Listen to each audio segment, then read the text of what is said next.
মহব্বতের সম্পর্ক রাখতেন। বড় বৈশিষ্ট্য ছিল রাজনীতিবিদদের, যেটা থাকে না, দেখা হলে মুখে একটা মুচকি হাসি থাকতো, একেবারে জড়িয়ে ধরতো, হাত হোক গলা হোক জড়িয়ে ধরতো। খুবই সামাজিক, রাজনৈতিক এবং আমি বলবো খুব ইসলাম প্রিয় মানুষ ছিলেন। এই প্রতিষ্ঠানের সভাপতি হিসেবে, অন্যান্য সামাজিক প্রতিষ্ঠানের সভাপতি হিসেবে যথেষ্ট অবদান তিনি রেখে গেছেন। তো আমরা তার জানাজায় শরীক হতে পেরে আল্লাহর কাছে শুকরিয়া আদায় করছি যে একজন ভালো মানুষের, নেক মানুষের জানাজায় আমরা শরীক হতে পেরেছি, আলহামদুলিল্লাহ। এবং এখানে অনেক সম্মানিত রাজনৈতিক নেতৃবৃন্দ, জনপ্রতিনিধিবৃন্দ এখানে উপস্থিত আছেন।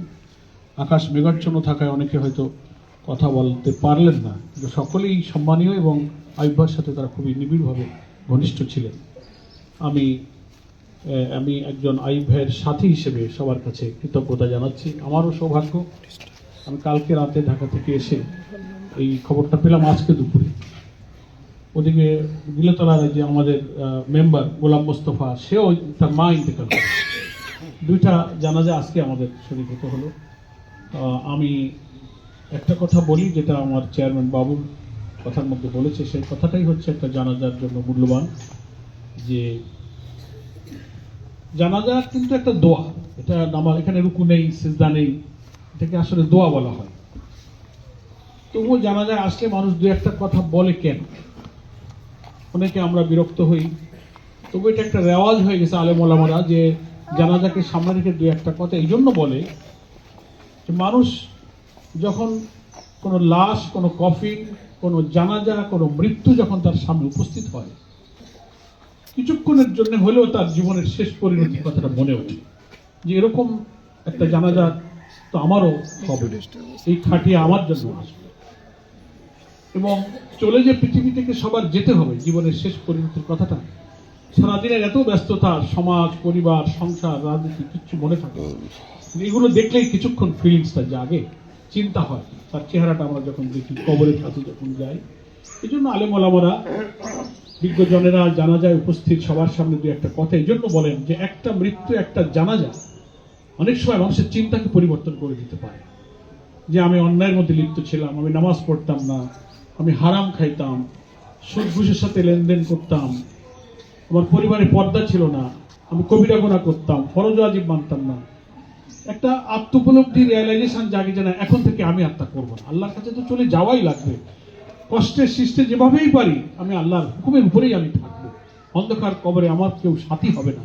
এই চিন্তাগুলো সবারই বোঝে সবাই, কিন্তু চিন্তাটা মানুষকে এইভাবে আচ্ছন্ন করতে পারে। পৃথিবীর ব্যস্ততা মানুষকে সব ভুলিয়ে রাখে। এই জন্য আল্লাহ রসুল বলছেন যে তোমরা মৃত্যুকে প্রতিদিন বারবার স্মরণ করো। রসুল বলছেন আমি প্রতিদিন শতবার মৃত্যুর কথা স্মরণ করি। এবং উনি বলছেন সুযোগ পেলে তোমরা কবরস্থানে যেও, মানুষের জানাজায় যেও, কবর জিয়ারতে যেও। এই কারণে বলতেন যে কবরে গেলে, জানাজায় গেলে মৌতের কথাটা মনে হয়। আর মৃত্যু মানুষকে পাপ থেকে বাঁচিয়ে রাখে। মৃত্যুর স্মরণ মানুষকে হারাম থেকে, অন্যায় থেকে আল্লাহর ভয় জাগিয়ে দিয়ে ভালো পথে পরিচালিত করে। সেজন্য আমরা যারা এসেছি, এই জানাজায় আসাতে দুইটা লাভ। একটা হলো আমার আইয়ুব ভাই যে চলে গেলেন, তার লাভ কিসে হবে? তার লাভ হবে দুনিয়া থেকে শেষ বিদায়ের সময় আমাদের দোয়াটা যদি আল্লাহ কবুল করে, যে আল্লাহ এই বান্দা মানুষের জন্য যে নেক কাজ করেছেন, কল্যাণের কাজ করেছেন, তার জীবনের সব নেকির কাজের বিনিময়ে তার গুনাহগুলোকে তুমি পরিবর্তন করে দাও। আমরা দোয়া করব, এই দোয়া যদি আল্লাহ কবুল করেন, তার সন্তানরা, শোকাহত পরিবারের সদস্যরা এখানে আছেন, আলেম ওলামা আছেন, হাফেজ সাহেব আছেন, এটা তার লাভ। আমাদের লাভ কি? ওনাকে যদি আল্লাহ মাফ করেন তো উনি বেঁচে গেলেন।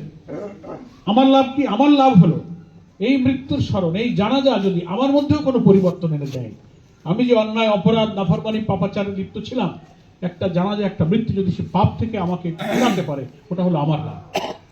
এই জন্য উপস্থিত আমি সহ কেউই আমরা ভুল ত্রুটি, পাপের ঊর্ধ্বে নই। কম বেশি সবার জীবনে পাপ আছে। আসুন আমরা আইয়ুব ভাইকে সামনে রেখে, তার জানাজাকে সামনে রেখে এই তওবাটা করি যে আল্লাহ, আমি যে অন্যায় অপরাধ করেছি, আল্লাহর হুকুমের বিপরীত ছিলাম, আজকে থেকে আমি অন্তত সেই পাপগুলো থেকে বেঁচে থাকার ওয়াদা করলাম। ফরজ নামাজ যারা পড়তাম না 5 ওয়াক্ত, আমরা আগামী ওয়াক্ত থেকে নামাজ আদায় করব, রুজি হালাল করব, ফরজ ওয়াজিবগুলো মেনে চলবো, কবিরা গুনাহ থেকে আমি বেঁচে থাকবো।